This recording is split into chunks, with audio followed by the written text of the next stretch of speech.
Amigos, continuando a segunda parte referente à tirania dos filhos em casa. Estávamos falando a respeito da visão espiritual sobre os filhos tiranos. Segundo as grandes tradições orientais, pelo que eu pude investigar em alguns anos já de estudo e pesquisa, verifico que há uma consideração a respeito de seres considerados espíritos rebeldes que têm a possibilidade de nascer no meio familiar, onde há pessoas, espíritos, segundo eles, mais avançados, evoluídos, que podem transmitir maiores informações esclarecedoras e orientar a esse ser, esse espírito, com os quais tem algum tipo de relacionamento ou compromisso, para que tenha uma vida mais propícia a uma reeducação espiritual. Então, consideram essas tradições espirituais e religiosas e místicas que o karma é uma situação determinada por causas, condições e consequências. E que todas as ações que todos os seres considerados espíritos, almas ou contínuo de mente, eles terão que refazer as suas caminhadas de acordo com algumas atitudes ou condições, situações que criaram. Então, todas as atitudes que estão relacionadas a um karma, elas têm causas e também têm consequências. E a condição adequada que elas apareçam. E quando o karma surge num determinado contexto, numa rede kármica, ele vai aparecer, não há como fugir disso, não há modo algum de se evitar. O que acontece é que nas tradições orientais e ocidentais que se vinculam à crença ao karma, há um método em que as pessoas envolvidas aprendem que podem sair desse ciclo repetitivo de karmas através da mudança do modo de ser, do modo de reeducar a si mesmo, as suas ideias e as suas emoções. Então, agora eu convido a todos que tenham também uma reflexão sobre novos modelos com os quais a gente possa também aprender a viver diferente, muitas vezes, daquilo que fomos educados ou aprendemos, mas são novas possibilidades para a reeducação. Então, a família, os papéis parentais, eles funcionam como vivências laboratoriais, onde cada membro articulado no convívio familiar, ele vai propiciar o processo de reeducação reciprocamente.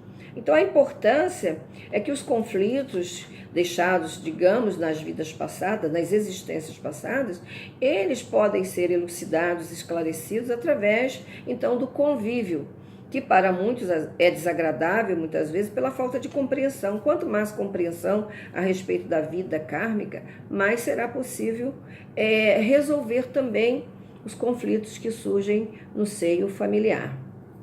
É lógico que uma visão científica não pode dar provas como a gente tem visto até agora. Existe a psicologia dos espectros, a psicologia transpessoal, a psicologia integral do Ken Wilber, proposta por Ken Wilber, um filósofo, um psicólogo, grande estudioso das grandes tradições da vida humana. Há também a psicologia transpessoal e outras formas de ver, como nas grandes tradições, que a vida não é da forma como assistimos ou estamos muitas vezes acostumados com um paradigma mais materialista. Há uma possibilidade de transcendência, que muitos têm trabalhado para isso, como também Stanislav Grof propôs em vários textos dele, uma nova forma de vermos a consciência, o que nós somos. Então, é possível que repensemos a nossa condição também aqui colocada hoje para conversar. Então, diante desses conflitos familiares, podemos ver que eles são muito mais abrangentes do que tudo que eu já expus na primeira parte desse nosso estudo colocado aqui no nosso canal.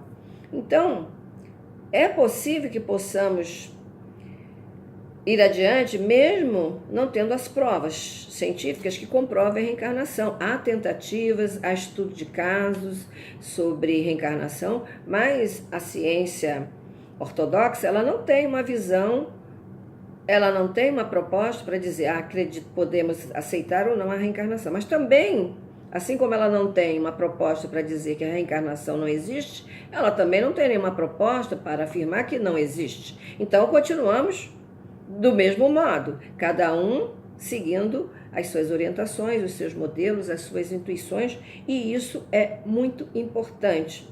Então, o mais importante ainda é que acreditemos que a nossa vida, ela tem um percurso limitado, tem um prazo de validade, e que nesse percurso entre nascimento e morte, temos um aprendizado que podemos fazer.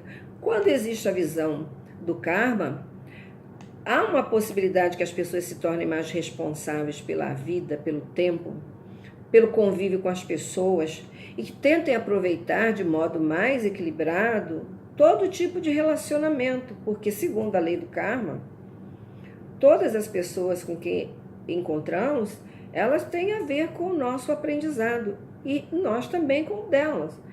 Somos companheiros, então, de uma viagem que vai terminar num determinado momento nesse corpo biológico, mas que um contínuo de mente, de consciência, ele vai seguir. E que por isso podemos retomar a uma outra forma de vida, por exemplo, num corpo humano. E essa é uma possibilidade de refazermos a nossa história, passarmos a limpo aquilo que está mal elaborado e seguirmos adiante, evoluindo para outras propostas de consciência mais ampliada.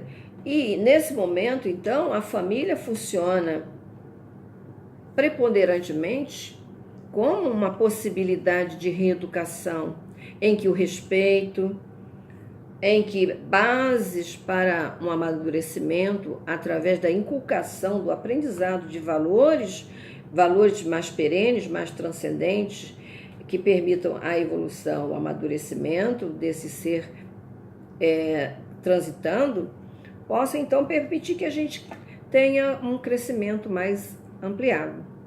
Então, na contingência humana, há momentos em que somos completamente dependentes, por exemplo, quando na primeira infância, há momentos que temos mais dependência, capacidade, possibilidade de escolhas, de atuação, e de modo geral a vida humana é um relacionamento interdependente de fenômenos que estão mudando o tempo inteiro. Então a vida também, o corpo que temos, é uma oportunidade transitória, como todos os fenômenos na Terra. Tendo essa visão, muito mais fácil se torna para a maioria das pessoas adeptas criar uma autoconscientização a respeito da grande importância que é viver num grupo familiar. Ter a possibilidade de receber educação, esclarecimento, ter as necessidades básicas providas por aqueles que são os pais, e a mãe, que é aquela que gera, que até agora tem sido ela que gera. No futuro, a ciência está aí trabalhando com outras possibilidades de gestação, mas, em princípio, a mãe é aquela a quem a maioria de nós deve a vida. E essa condição de acolhimento, de proteção, o pai, aquele que está junto, que também é o provedor, que também é o orientador. Então, pai e mãe são figuras assim orientadoras, mestres que os filhos podem seguir para uma sequência de uma vida mais evoluída e uma grande oportunidade de refazimento, de reeducação, através da disciplina, que gera autodisciplina, que gera o autoconhecimento e a expansão de consciência. Para aqueles pais que acham que é mais fácil deixar correr frouxo, são permissivos, vão sendo coniventes com aquilo que não é coerente para uma vida saudável, que ao invés de orientar, contribui para a desorientação, é uma situação, segundo o ponto de vista espiritual, bastante comprometedora. Porque é importante que as famílias tenham os códigos éticos, que tenham uma base moral, que permita, então, que os filhos tenham uma participação social mais adequada para uma vida produtiva, próspera. E finalizando a nossa conversa sobre a tirania dos filhos, verificamos que podemos trabalhar com esse enfoque da responsabilidade, tanto do aspecto da psicologia tradicional, como das psicologias de vanguarda, quanto de outros aspectos educativos, que quanto mais uma pessoa aprende a dar valor à vida, a respeitar, a conhecer, e enfim, ela tem mais possibilidade de ser um ser humano mais completo, mais resolvido. Então, deixar para lá, deixar ao vento,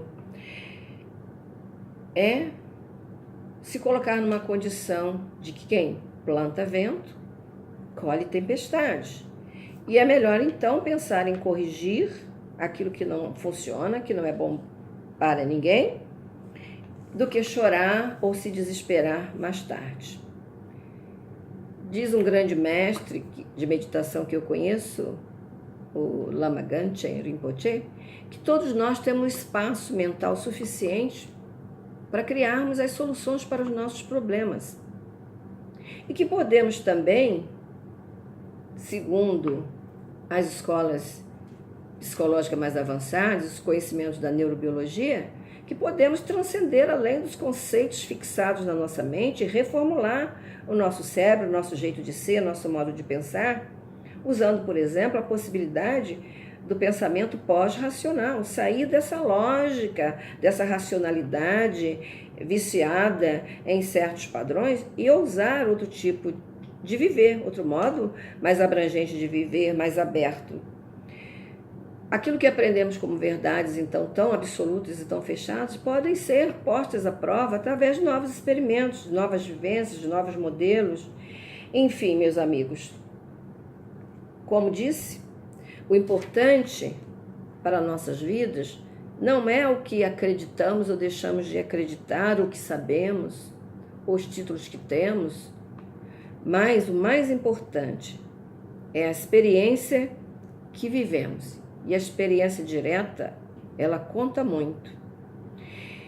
E podemos ir melhorando passo a passo o nosso convívio, a nossa forma de educar os nossos filhos e principalmente educarmos a nós mesmos. Porque os pais, os professores, são os exemplos, os modelos que eles têm para seguir no processo de formação e desenvolvimento. Assim, dessa nossa conversa, de tudo que discutimos, toda a informação só é importante se transforma em algo útil para a nossa vida, em algo que nos fortaleça, que nos torne seres humanos mais unidos, pessoas mais amorosas, cidadãos mais responsáveis conosco, com a natureza, com a vida. Então, de tudo que conversamos, o mais importante não é o que sabemos, mas o que fazemos com o que sabemos. E o que estamos nos tornando com todas as possibilidades que temos à nossa volta. Então, muito obrigada pela atenção. Espero que tenha ajudado a ampliar a reflexão. Muitas pessoas me perguntam sobre o tema. Procurei fazer uma abordagem abrangente, porque é assim que tento também levar a minha vida, procurando entender da forma mais ampla possível o que se encontra disponível para que possamos também nos enriquecer de uma forma mais produtiva, mais sólida. Então, compartilhei com vocês essas informações de todo o coração.